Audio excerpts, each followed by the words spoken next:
ओशो ने बरसों पूर्व जो स्वयं साधना शिविर लिया था और उसमें कैसे हम अपने भीतर की अंतर तीर्थ में कैसे हम उतरे, हमारी यात्रा कैसे हो, उसके पूरे सूत्र क्रमशः दिए हुए कि हमें कैसे उतरना है अपने भीतर, कैसे हमें ये यात्रा करनी है। तो उन्होंने इस यात्रा का प्रस्थान बिंदु जो है वो मस्तिष्क से हृदय बताया और हृदय से फिर और आगे नाभि तक की यात्रा बताई है। तो ये यात्रा कैसे हो और इस यात्रा में बाधाएं क्या हैं, उन सब का उन्होंने हमें वर्णन दिया है और सूत्र छोड़े हैं हमारे लिए। तो नाभि तक उतरने में सबसे बड़ी बाधा क्या है? हम मस्तिष्क की तो बहुत शिक्षा होती है और हम वहाँ जीते ही हैं और समाज के लिए उपयोगी भी वही है, लेकिन मस्तिष्क ऐसा समझो कि शरीर अगर वीणा है और शरीर की वीणा में हृदय के तार हैं, मस्तिष्क के तार हैं, तो फिर एक तार तो बहुत कस गए हैं मस्तिष्क के, दिमाग हमारा बहुत तनाव में है, के तार बहुत अति ज्यादा कस गए, कब टूटे कब टूट जाए, ये हालत है। ऑलमोस्ट विक्षिप्तता के कगार पर हम जीते हैं। जरा सा कुरे दो, जरा सा मौका पड़े और वो प्रकट हो जाती है, क्योंकि बहुत कोलाहल है वहां पर, तार बहुत कसे हुए हैं। वहां संगीत निकल सकता था लेकिन हो रहा है वहां पर कोलाहल, बेसुरापन, तार ज्यादा कस गए हैं और हृदय के तार जो है वो बहुत ढीले हैं, उनसे संगीत निकलता ही नहीं है। तो हृदय के तार को कसना है, मस्तिष्क के तार को ढीला करना है। तो ये विधि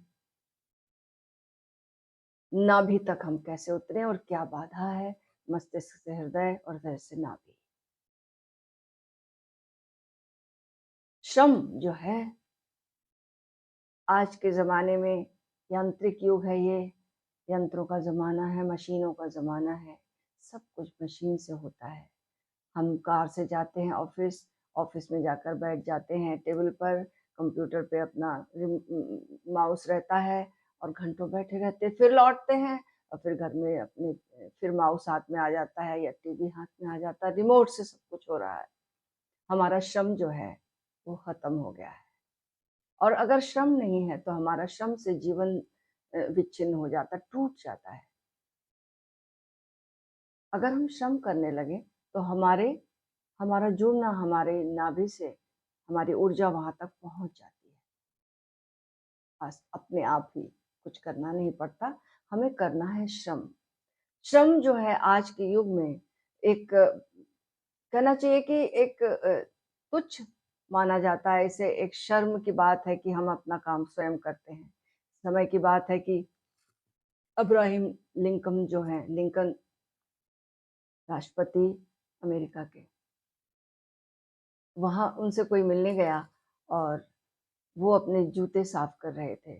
तो जब पूछा कि आप अपने जूते साफ कर रहे हैं, आप और अपने जूतों पर पॉलिश कर रहे हैं, तो लिंकन ने जवाब दिया, क्या आप दूसरों के जूतों पर पॉलिश करते हैं?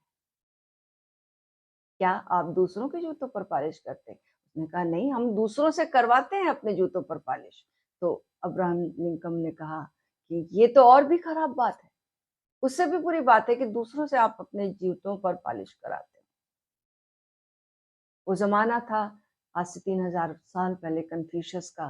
कन्फ्यूशियस एक गांव से गुजर रहे हैं तो वहां पर देखते हैं कि एक वृद्ध बहुत ही बूढ़ा जो है अपने खेत पर काम कर रहा है और वहां से उसके कुएं से पानी ड्रॉ कर रहा है, पानी निकाल रहा है और बहुत वृद्ध है, बड़ी मुश्किल से निकालता, अपने बेटे को देता है और बेटा जो है वो धो धो कर ले जाता है पानी को। कन्फ्यूशियस ने कहा उस वृद्ध से, आपको पता नहीं है कि आजकल बैलगाड़ी बन गई है और बैलगाड़ी से पानी ढोया जा सकता है? तो कन्फ्यूशियस ने कहा, वृद्ध ने कहा कन्फ्यूशियस के से कि थोड़ा धीरे बोलो, मेरा बेटा ना सुन ले। मैं जानता हूँ, लेकिन मैं नहीं चाहता कि उसका संबंध जो है जीवन से टूटे। तो 2 लोगों के कारण 2 वर्ग हमारे कहना चाहिए समाज में बहुत आदरणीय रहे। एक राजाओं का वर्ग था, राजा-महाराजा, वो तो श्रम नहीं करते थे। उनके तो नौकर-चाकर, दासियाँ, दास रहते थे। निश्चित रूप से राजा को कुछ नहीं करने की ज़रूरत है। और दूसरा आदरणीय वर्ग रहा महात्माओं का, सन्यासियों का। वे भी कुछ नहीं करते थे क्योंकि उनको वो समाज छोड़कर चले गए थे। उन्हें कुछ चाहिए नहीं, उन्हें कुछ करना नहीं है, तो वो भी कुछ नहीं कर रहे थे। उनके भी करने वाले सेवक मौजूद हो गए। तो 2 जो आदरणीय वर्ग हैं, ये दोनों वर्गों में श्रम नहीं रहा, करवाया जाता रहा। इसलिए श्रम जो है को दर्जा निचला दर्जा मिल गया, निम्न कोटि का मानने लगे। तो ऐसा हुआ कि कुछ जो हैं वो बिल्कुल विश्राम में रह गए और कुछ लोग हैं उन पर बहुत अति भार पड़ गया श्रम का। तो जो विश्राम में रह गए उनके लिए भी बहुत हानि हो गई।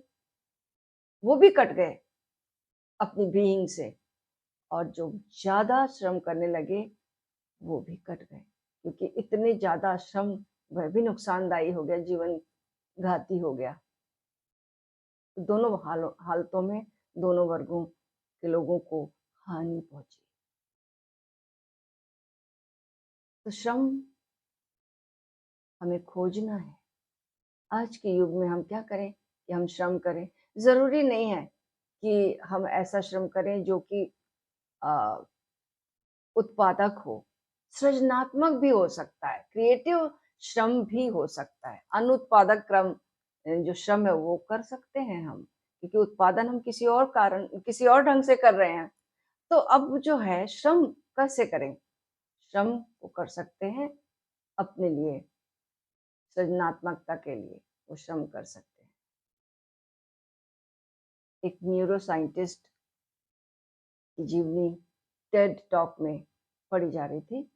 तो वो न्यूरो साइंटिस्ट जो है वो मेमोरी और डिसीजन मेकिंग की जो क्षमता है हमारे दिमाग पर, उस पर काम कर रही थी।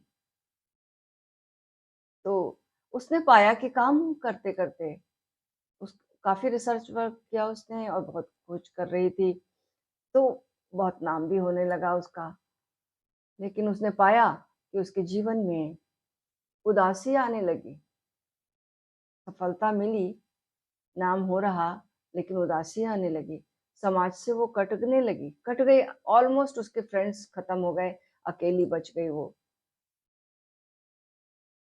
दिन-रात क्योंकि रिसर्च वर्क में डूबी रहती थी। अब उसने पाया कि भीतर वो डिप्रेशन सा आने लगा और वो उसने इस स्थिति से बाहर निकलने के लिए, चूँकि उसके कोई दोस्त वगैरह तो थे नहीं, वो जहाँ नॉर्मली लोग प्ले होता है, वाटर गेम्स, वहाँ पर वो चली गई।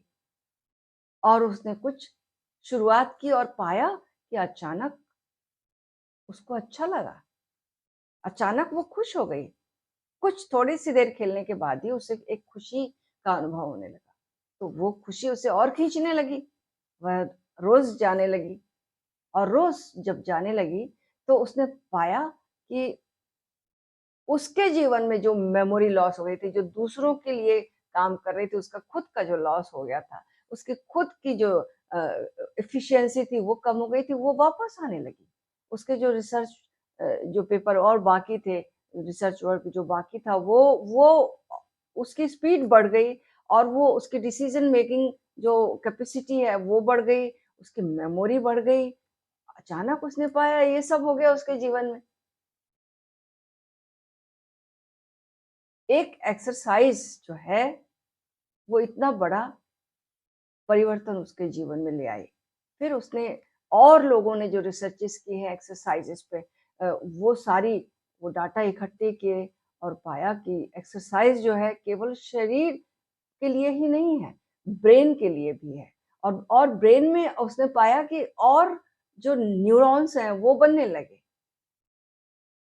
ऐसा माना जाता रहा है कि नए न्यूरॉन्स नहीं बनते हैं, लेकिन नए-नए न्यूरॉन्स बनने लगे। दोनों ब्रेन में, के भीतर एक अद्भुत, जहाँ पर मेमोरी होती है वहाँ नए न्यूरॉन्स बनने लगे, जिस ब्रेन के हिस्से में डिसीजन मेकिंग होती है वहाँ पर नए नए प्रकार के न्यूरॉन बनने लगे। ये तो बहुत ही चमत्कार की और अद्भुत बात हो गई उसके लिए और हम सबके लिए भी कि और तरह तरह की जो एक्सरसाइज पे रिसर्चेस हुई हैं जो कि हम लोग नहीं करते। एक जगह तो एक टेड टॉक में एक लेडी कहती है कि हमारे लिए सब कुछ तो टाइम होता है। हम ऑफ़िस में जाते हैं, हमारे को स्मोकिंग ब्रेक भी होता है, कॉफ़ी ब्रेक भी होता है। हम ब्रेक्स लेते हैं। हम सोचते हैं कि एक्सरसाइज़ की जब बात होती है तो लोग कहते हैं टाइम नहीं है। लेकिन बाकी चीज़ों के लिए जो हम टाइम निकालते हैं, हम ब्रश नहीं करते? क्या हम स्नान नहीं करते? ये सब करते ही करते हैं ना। तो इसमें से केवल 1-1 मिनट अगर हम निकाल लें, 3, 4, 5 मिनट तो मिल सकते हैं।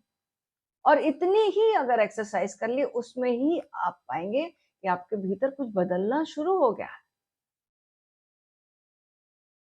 तो श्रम जो है इतना परिवर्तन लाता है। क्यों? क्योंकि इतनी जीवन ऊर्जा हमारे भीतर श्रम से आ जाती है कि और वो जब हमारे भीतर जीवन ऊर्जा आ गई, तो वो यात्रा, अंतर यात्रा बहुत आसानी से हो सकती है। बिना ऊर्जा के यात्रा नहीं हो सकती। जो ऊर्जा है बाहर ही अटकी रह जाएगी, भीतर तक आ ही नहीं सकती अपने।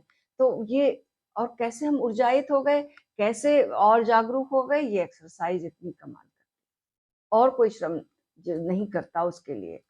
और फिर जो श्रम करता है, उसको ये भी याद रखना होगा, कहीं ज़्यादा तो नहीं हो रहा श्रम। ज़्यादा श्रम भी जो है, पहलवान अक्सर जो हैं ज़्यादा श्रम करते हैं और उनके लिए कितना घातक होता है। बाद की जो उनकी उम्र होती है, वो बहुत ही खराब हो जाती है और लंबी भी नहीं होती है। तो जो एक्सरसाइज़ और जो श्रम हम करें, सबके लिए सम्यकता ढूँढना होगा। ना तो ज़्यादा श्रम हो जाए, जिसमें कि हम थक जाएँ और वो डैमेज हो जाएँ चीज़ें, मांसपेशियाँ और हर चीज़, उतना नहीं। एक सम्यकता सबकी अपनी होगी, वो खोजनी है, जिसको कर एक गुड फीलिंग आती है और भीतर एक ताज़गी महसूस होती है, उतना श्रम हम करें, उतनी एक्सरसाइज़ करें, तो जीवन जो है आसानी से अपने नाभि केंद्र पर से जुड़ जाता है। और जब हम नाभि केंद्र से जुड़ जाते हैं, वो ऊर्जा का भंडार है। वहाँ से हम पूरे अस्तित्व से ऊर्जा जो है, उसको ग्रहण कर रहे हैं। तो हम ज़्यादा अ, जागरूक, ज़्यादा ऊर्जावान, ज़्यादा चैतन्य और ज़्यादा खिलावट जो है हमारे जीवन में हो सकती है। तो एक्सरसाइज़ एक माध्यम है, जिसके माध्यम से हम बिना किसी प्रयास के बस मात्र एक्सरसाइज का मजा लें, तो हम मस्तिष्क से अपने हृदय पर और हृदय से नाभि पर आ सकते हैं। और एक्सरसाइज यदि रसपूर्ण हो तो हमको उसको करने में और आनंद आता है और हम बार बार उसे करना चाहते हैं।